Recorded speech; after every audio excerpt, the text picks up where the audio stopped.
I am Ferdinand Marcos, and I am the President of the Republic of the Philippines. I stand today on behalf of 110 million Filipinos. Hello people and hello universe, it's me again. Shoutout sa inyo mga kababayan. Hello sa mga Marcos loyalists and supporters. Ayan. Kaya alam po natin ang issue sa Western Philippine Sea. At kung nakikita nyo guys itong video na ito, ito po yung video ng Philippine Coast Guard na kung saan, well, itong nakarang araw, March 2023, March 23, March 2024, alam nyo naman guys, hinaras na naman ang ating resupply boat. Actually, malaki ang damage kasi bukod sa nasira yung resupply boat, pati yung tatlong Philippine Coast Guard ay nagkasugat, no, na-injured sila. So, dahil dito, no, kaya minsan mag-iisip ka, ano bang nangyari? Ano bang kadahilanan? Bakit masyadong aggressive itong chikwan na ito? Bakit hinaharas ang ating mga Philippine Coast Guard? Mayroon ba talagang totoong kadahilanan? Well guys, sabi sa ating mga, ay mga bubwit na nababasa natin, yun naman talagang totoong ang source na, well, ito na nga. Unti-unti nang lumalabas yung katotohanan, yung mga secret deal, digong secret deal niya to between the China, no? So, alam po na ninyo yan. No? Dahil dyan, siguro, mas may malalim na secret deal na nangyayari, no? Or pinag-usapan. Dahil, no, ay itong isang si Attorney Poki, mga kababayan, mayroon nadula siya ang bunganga niya na nagkaroon ng agreement. No? Let's find out soon, guys, kung ano po ang totoong agreement ang mayroon. So dahil dyan, kung nakikita nyo naman ang ating mga Philippine Coast Guard, ayaw natin mag-create ng kaguluhan. Kaya lang, ang sinasabi kasi ng China government, tayo daw ang nagpo-provoke. Pero kitang-kita naman sa video, guys, kung paano tayo pinoprovoke, kung paano tayo kinawawa, binubuli. At nabanggit ko si Attorney Poki nga, di ba? Ang sabi niya, meron mo sarili niyang ng kababayan at bansa pa ipagkanulo niya. Sabi niya, tayo daw nagpo-provoke. Biro nyo yun. Kahit alam niya, nakikita niya ang pangyayari. Saan ka makakita? Kapwa mo Pilipino, ipagkanulo ka. So, nagpo-provoke guys, sabi ni Attorney Poki. Now, sa ibang issue, nakakapagtataka, bakit itong pangyayari, laging on the spot kaagad ang Chinese vessel pag mayroong supply boat? Meron kayang mga spy or talagang inaabiso? O inaabiso guys itong mga China vessel na magkakaroon ng resupply boat sa araw na yan. So dahil dyan, mayroon dito guys na ipapakita kong video courtesy po ng ANC, yung magandang anchor na si Carmena, at in-interview niya po si Congressman Barbers. So alam nyo, parang unti-unting nabubunyag yung totoong kadahilanan kung bakit itong Chinese vessel na lagi na po tayong hinaharas, no? Katulad nga na sinasabi ko, siguro mayroon talagang malaking kadahilanan kung bakit sila ganun na talagang inaangkin nila yung teritoryo ng Pilipinas. Hindi kaya nagkaroon po ng ng talagang pag-uusap itong dating past admin? Ayun nga, sabi ko nga, si Attorney Poki guys, galing din sa bunganga niya na nagkaroon daw ng agreement. Hindi natin alam kung anong klaseng agreement ito. So kailangan niya i-explain ito sa madlang people, no? So dahil dyan, ang nakakapagtataka dito sa conversation ni Congressman Barbers at saka ni Miss Carmena, ito guys yung 36 na national, Chinese national, ika nga, kung bakit nagkaroon po ng recruitment ang Philippine Coast Guard ng 36 at Chinese national as a auxiliary nila na hindi naman karapat-dapat yun na ginagawa nila. Ayun po sa aking pagkakaintindi doon po sa sinabi ni Congressman Barbers, no? So I think magkakaroon po yata ng investigation. Ipapatawag itong Philippine spokesperson na si PCG Arman Balilo kasi sabi niya wala naman daw ganoon, no, kasi parang ang dahilan kung bakit daw nagkaroon ng 36 sa Chinese national is to sa tulungan lang daw, no, sa pagtutulong lang, no. Well, panoorin nyo ito para malaman nyo guys yung exactly explanation, no, ni Mr. Spokesperson Balilo ng PCG, no. So sabi sa isang banda naman mga kababayan, hindi kaya ito spy ng mga Chikwa? Kasi bakit? Bakit nalalaman itong pagre-resupply boat pag tamang oras, tamang araw, nalalaman nila. Tapos alam nila kaya kaagad ang exactly time at araw, kaya nahaharangan sila. Bakit alam nila yun? Nagkakaroon po kaya ng abiso or sa pagre-resupply boat galing dito sa mga 36 national or so dahil dyan mga kababayan, nakakapagtataka lang talaga, no. Supposed to be hindi dapat magkaroon ng recruitment, no, kasi marami naman po tayong mga EFP, Philippine Navy, PNP, di ba? Pwede mo naman gagawin yun as an auxiliary mo kung tutuusin, pero bakit kailangan pa kumuha ng ibang banyaga? Yan po ang sinabi ni Congressman Barber. So magkakaroon po yata ng investigation zone. So nakakapagtataka. So I think, no, kung mapapanood nyo guys, parang parang spy, no, spy ng isang bansa para lang i-monitor kung anong mga galawan natin, no. There's possible talaga, maari talagang mangyari yun. So dahil dito guys, panoorin nyo, kayo na po ang balang humusga. Ano kayo ang kapalagayan nyo sa konversasyon ni Miss Carmina, courtesy po ng ENC at ni Congressman Barbers.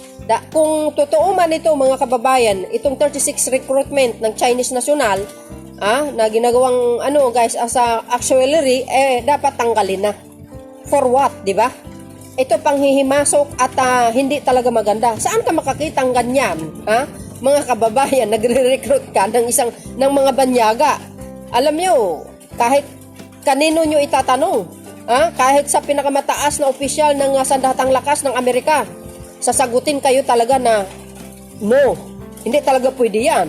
Magkakaroon talagang mga kababayan, bahala na kayo mag-comment dyan, no? See you again on my next upload video.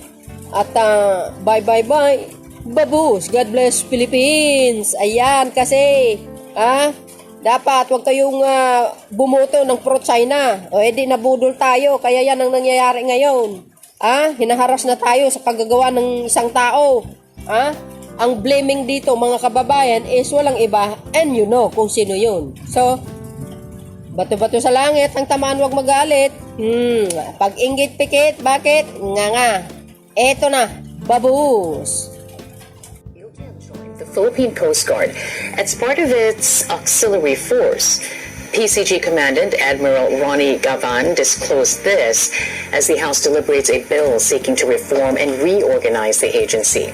Gavan said the Chinese nationals served as their auxiliary members for about 2 to 3 years, but they were delisted in December of 2023 for failing to provide a national security clearance. The PCG also allaying fears that Chinese recruits may have spied for their country. Yung 36 na Chinese, ito yung mga binigyan ng honorary rank at ang tanging papel nito sa auxiliary ay pagka po merong mga sakuna ay nagbibigay ng mga relief goods para po doon sa mga kababayan natin. Maliban dyan, wala na po silang tungkulin at wala po silang ginagawa dito sa Philippine Coast Guard. Wala pong way para may kompromiso natin yung security natin dito sapagkat hindi naman yan pumupunta rito sa headquarters at hindi natin yan binibigyan ng mga sensitibong information doon sa mga sensitibong areas din sa Philippine Coast Guard na hindi sila nakakatuntong. Tayo po ay maingat at maigpit po ang ating mga security measures para tayo po ay hindi mapasok ng mga anumang maaring mag-compromise sa ating mga security at sa ating mga operation. Manila and Beijing have been involved in a series of encounters in the West Philippine Sea, with the Chinese Coast Guard repeatedly blocking Philippine resupply missions to the BRP Sierra Madre in Ayungin Shoal. The Philippine Coast Guard allays fears Chinese recruits of its auxiliary force may have spied for their country. For more on this issue, we'll now be speaking with Surigao del Norte Representative Robert A. Barbers. Congressman, good afternoon to you. Thanks for joining us today. Welcome to the program. Good afternoon, Carmina, and thanks for having me again. All right, so Congressman, do you buy what Armand Balilo, spokesperson of the Philippine Coast Guard, is saying, that, you know, they don't believe that these recruits were actually spying for their country? How do they know for sure, Congressman? Well, in the first place, how would he know that they're not spying on us, di ba? So I think it's a matter of looking into the reason or the logic behind recruiting Chinamen or foreigners, no, into the auxiliary of the Coast Guard. No? And this goes beyond just recruitment, because we have an issue with the Chinese government, and here comes the Coast Guard recruiting Chinamen, no, appearing to be or representing themselves to be concerned about the Philippine Coast Guard. So why? That's a big question there, Carmina. No, that's actually what I wanted to ask you as well. How does that make sense? That despite what is happening in the West Philippine Sea, the maritime situation there, that the PCG recruited foreign nationals to be part of their auxiliary service, how does that make sense? Does it make sense to you? It doesn't make sense. It doesn't add up to, Carmina. Imagine we're having some sort of a tricky, let's call it a tricky issue between the boundaries of the Philippine government, the Philippine territory, and the Chinese claiming to be encroaching, or Chinese Coast Guard encroaching over the Philippine territory. So now, and then here comes the Coast Guard, who's supposed to be the frontliners in protecting the territorial boundaries of the country, suddenly recruiting from China, who's actually probably are just interested to look at what is the capability of the Philippine Coast Guard, maybe how many personnel does the Philippine Coast Guard have, or perhaps even the military equipment of the Coast Guard. So it doesn't make sense. I don't know. Is he saying that it's normal to recruit Chinese into the Philippine Coast Guard auxiliary? But the PCG, maybe we should ask him also, Carmina. Yeah, and we plan. Ask him also. And we plan to do that as well. But here's the thing, Congressman, the PCGA, it's a non-government entity, right, attached to the Philippine Coast Guard. But even so, should the recruitment process have been held in a vacuum, precisely because of the issues that you raised, Congressman? Well, first and foremost, Carmina, as I said earlier, it doesn't make sense. Philippine Coast Guard. It says Philippines. It doesn't say Philippine Chinese Coast Guard. So, alam mo, I don't know why he's saying that. Now, maybe we should look deeper into this. Kasi, I wouldn't want to be sleeping with the enemy, so to speak. While we're having this tricky issue in the West Philippine Sea, I will be recruiting people from their government to act as auxiliaries in the Philippine Coast Guard. Again, there's more questions than answers that they should probably let us know kung ano yung plano nila. I understand that there was an executive session sought. Nangyari na ho ba, Congressman? No, not yet. Maybe we will call for an executive session soon, because this issue just came out when we were reviewing and we were deliberating on the modernization of our Philippine Coast Guard. Then suddenly this issue cropped up, and when we asked the commandant of the Philippine Coast Guard he said that there were Chinese nationals who did not comply with the requirements to become auxiliaries of the Philippine Coast Guard that he actually delisted. So maybe we should ask Balilo if these people that were delisted and found to be Chinese nationals were able to secure the required documents before they become auxiliaries of the Coast Guard. So again, let me stress that it doesn't make sense recruiting people from China to become auxiliaries of our Philippine Coast Guard. You know, Congressman, I remember very distinctly. It was one of the interviews that I had with one of the members of the Philippine Coast Guard. And they said during that time, and this happened in the last 2 years or so, that parang pag pumapalaot po sila, nandun na kaagad yung mga counterparts nila, or at least Chinese militia, na parang ang nabanggit dun sa interview na mukhang may abiso. Diba? Pagkatapos ngayon, meron naman pala silang miyembro ng sa auxiliary. Pero sila rin ang nagko-complain na may ganung nangyayari sa kanila because they're the frontliners. So again, to your point, it doesn't add up. But what is the end goal here? Because are you also wanting to find out who started this recruitment process anyway? Why was there a need to recruit non-Filipinos into the auxiliary service, Congressman? Yes, indeed, we want to find out what was the reason why they started recruiting Chinese citizens to our Philippine Coast Guard. No? And yes, you're correct.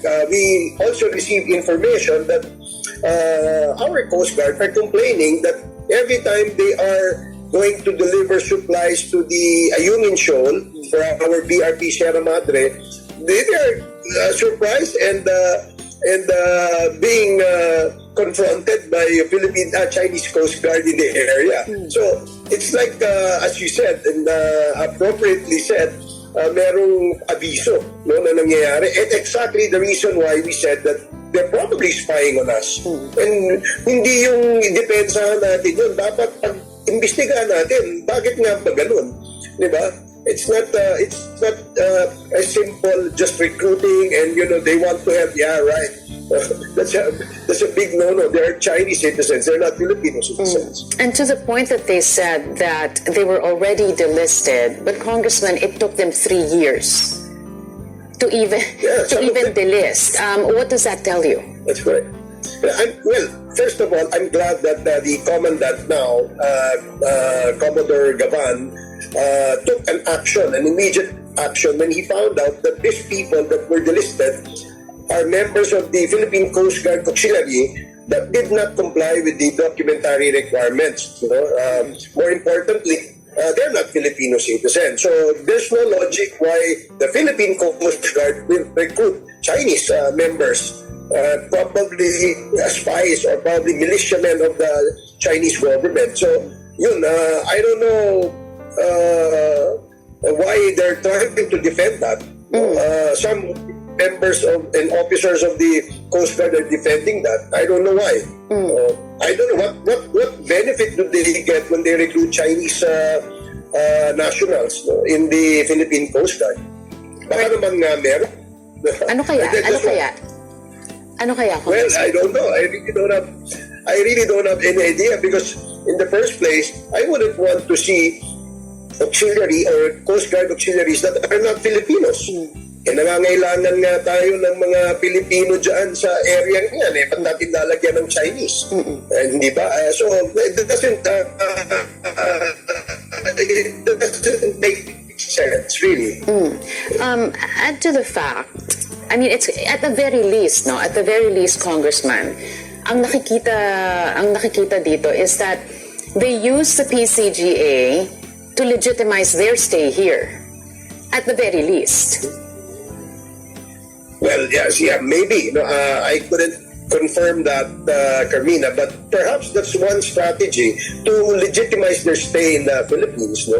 And mind you, I don't know what visa do these Chinese auxiliary members of the Philippine Coast Guard are when they enter the Philippines. So maybe we should check, and maybe the Coast Guard spokesman has an idea of who these people are.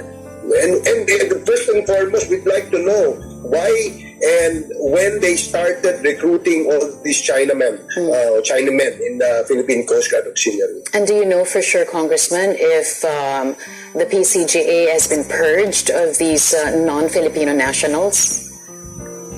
Well, now that no less than the commandant of the Philippine Coast Guard made this announcement that he delisted and still studying the others who are still in the list that did not comply with the requirements under the program of the Philippine Coast Guard Auxiliary, then I would want to give him the benefit of the doubt that they're really looking deeper into this. And what are the possible sanctions for those who are responsible for doing this, Congressman? Well, if we discover and we find out, at the very least, it would be treason. Although we are not at war, because treason can only be committed when there is war. But somehow, I couldn't really tell you right now, Carmina, what the possible violations they have committed. But one thing is for sure, there is a violation that was committed. Or there was a violation. And conversely, what could be a plausible explanation for why this is going to be acceptable? What could be a plausible explanation that they were going through their minds that made it okay for them to do this? Meron ho ba? Well, siguro, probably, somebody... Or justification to their minds. This is a puzzle to me, Carmina. I really don't know why they recruited Chinamen into the Philippine Coast Guard, while the issue between the Chinese government and the Philippine government is kind of controversial and tricky in that part of the country, the West Philippine Sea. Why are we recruiting them? We will be sleeping with our enemies, so to speak. But still in all, Congressman, it happened. Obviously, there was a loophole. They took it, justified their actions. What loophole do you think is there, and how do you intend to plug it, Congressman?